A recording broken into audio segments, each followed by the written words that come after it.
Exposure to stress can cause protein aggregation and result in significant alterations in the phenotypic behavior of bacteria. The procedure described in this video allows the extraction and visualization of protein aggregates after stress treatment.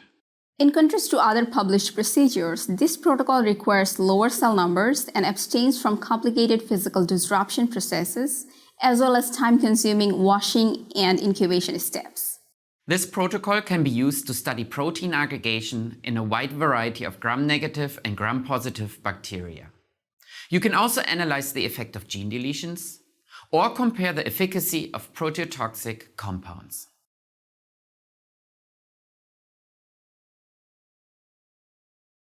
Begin by inoculating a single colony of E. coli strain MG1655 and uropathogenic E. coli strain CFT073, each into 5 milliliters of lysogeny broth or LB medium.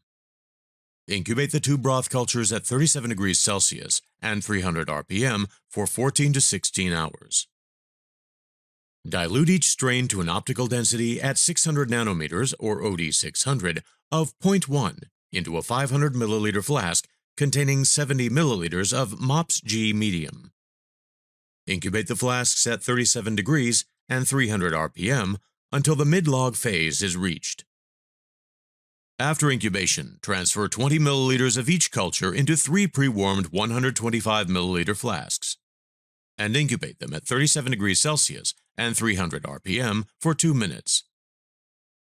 Prepare a 2 mg per milliliter antimicrobial compound solution in MOPS.